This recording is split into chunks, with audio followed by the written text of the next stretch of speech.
amoureux du ballon rond, merci encore une fois de votre fidélité à cette émission mondiale foot. Nous revoilà encore une fois à une période de veille de match de l'équipe nationale du Sénégal. Le technicien national El Tactico Aliou Cissé a livré tout à l'heure une conférence de presse dans laquelle il a évoqué, n'est-ce pas, ses différents choix. Il a fait face aux journalistes qui lui ont posé pas mal de questions, notamment sur ses choix lors du dernier match de l'équipe nationale sénégalaise face aux Pays-Bas. Donc voilà, il a encore une fois vraiment retiré ses choix, c'est à lui, ça appartient. Mais nous, on va juste s'intéresser franchement sur le prochain match, c'est-à-dire le match de demain face au pays organisateur. Nous avons vu, n'est-ce pas, des espoirs dans cette compétition, en tout cas durant cette première journée. Notamment, je peux citer entre autres l'Arabie Saoudite face à l'Argentine de Lionel Messi. Je peux également citer le Japon de Takumi Minamino lors du match d'ouverture, c'est-à-dire le dimanche dernier. Ils ont, n'est-ce pas, tenu à, franchement, ils ont fait un match franchement que tout le monde a critiqué. D'ailleurs, personnellement, j'ai noté 0 tir cadré de la part de l'équipe qatari.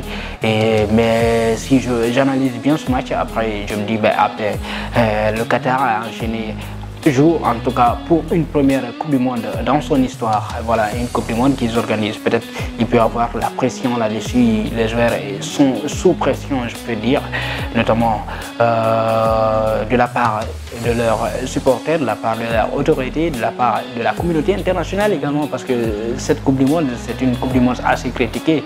Il y a beaucoup de non-dits dans cette Coupe du Monde. Et voilà, dans une première mi-temps, ils ont encaissé 2 buts.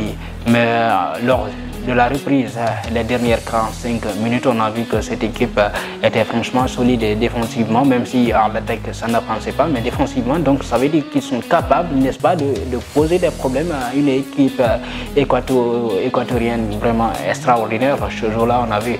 Donc c'est un signe qu'il faut franchement ne pas minimiser. Notre équipe, on sait déjà qu'on est sous pression également.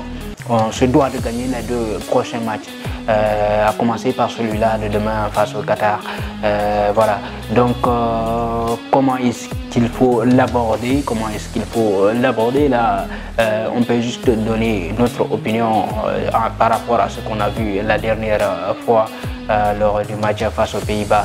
Il y a d'abord le secteur, le choix des 11. Et puis les changements aussi, c'est ce que je disais tout le temps. Dans un match de football, il faut s'adapter au jeu. Il faut savoir utiliser plusieurs systèmes. Comprendre que le système, au départ, le système utilisé par le coach japonais, au départ, c'est pas le même système. Franchement, qu'il a utilisé par exemple à l'heure du jeu, à la 60e minute, c'était pas le même système. Et ce même système à l'heure du jeu, c'est pas le même qu'il a utilisé lors de la fin du match, pas du tout. Il a placé un 11 type, il a joué. Et quand il a vu qu'il était mené à la mi-temps, au retour des vestiaires, il a directement enchaîné avec un autre système qui a complètement bouleversé Hansi Flick dans ses choix. Donc, ça veut dire qu'il faut s'adapter franchement au jeu.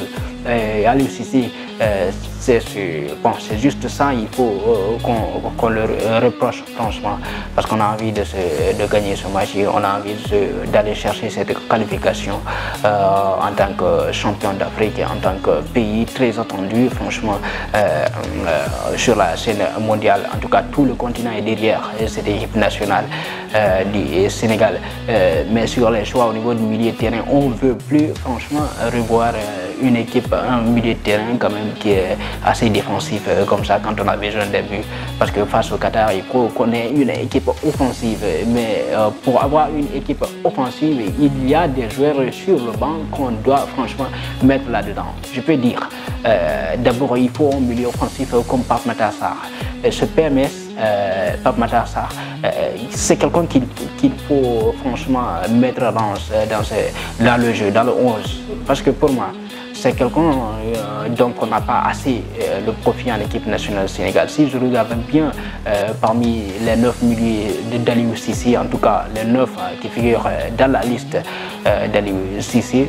Je dirais que c'est le seul, en tout cas, qui puisse être franchement offensif, à moins qu'on choisit Iliman Ndiaye, mais dans un autre système, que ce soit pas en tout cas dans le système de 4-3-3, dans un système de 4-2-3-1 ou 4-4-2 en fait.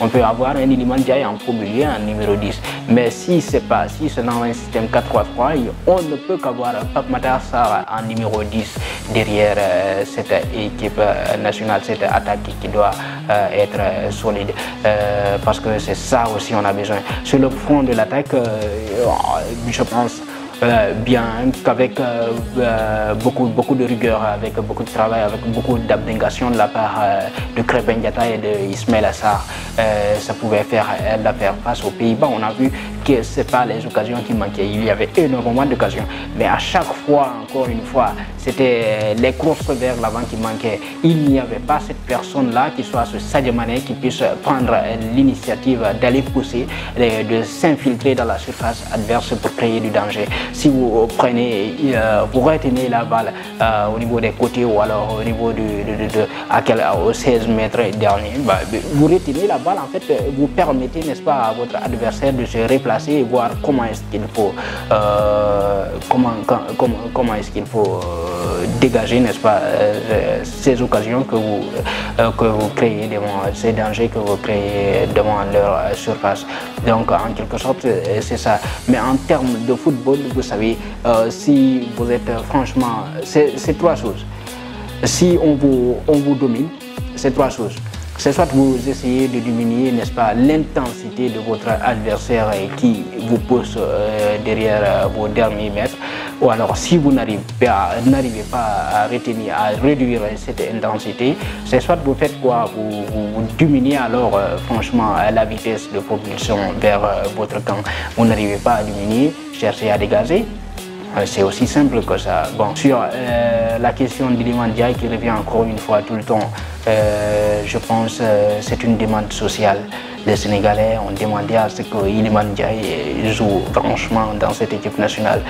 Mais je peux dire que si je me rappelle bien d'une intervention d'Aliou Cissé sur le cas Iliman Ndiaye, il disait à un journaliste, un confrère d'un média international que le cas Iliman Ndiaye, ça va venir. Ça va venir. J'ai franchement espoir que ce jeune puisse avoir sa chance dès demain, parce qu'on a besoin de lui. Et parmi les attaquants sénégalais, si je retire Sadio Mané, je pense que c'est le meilleur buteur sénégalais en Europe actuellement, voire même dans tout le monde entier.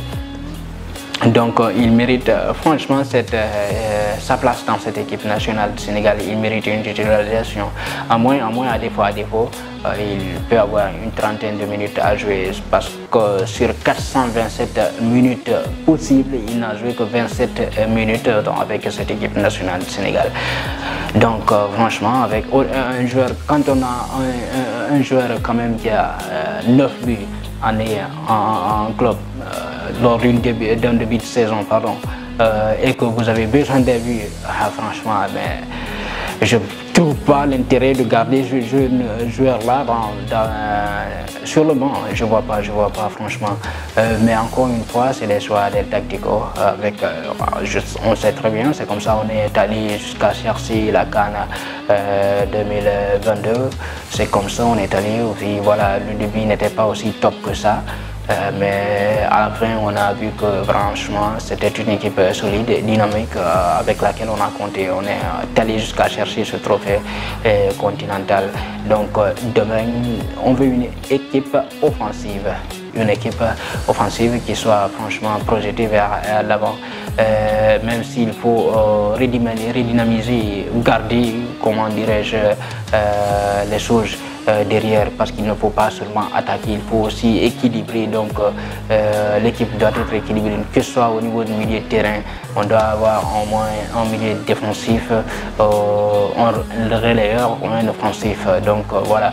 Et au niveau de la défense aussi également, pareil, il faut équilibrer la défense, le milieu de terrain et l'attaque, que ce soit équilibré pour que ça puisse bouillonner n'est-ce pas, demain face au pays organisateur. Encore une fois, il faut savoir que ce pays organisateur est décidé franchement à foutre de la merde à cette équipe nationale Sénégal, et donc c'est ce qu'il ne faut pas accepter. Ils seront franchement engagés, les supporters également seront engagés, ils seront dans le stade, ils vont le remplir et crier, et l'Émirat aussi, ils seront là tout le temps, hein, parce que le président également est prévu là dans le stade. Donc ils seront tout le temps là, les officiels qataris, les supporters, les joueurs engagés, les membres, tout le monde sera là pour crier derrière cette équipe nationale. Et il faut qu'on soit franchement physiquement et mentalement prêt pour qu'on puisse rafler ce match qui est quand même capital. C'est une finale avant l'heure. Toujours, donc on va rester sur ça. On se retrouve demain pour décortiquer l'après-match sur les antennes de la télé qui vous parle.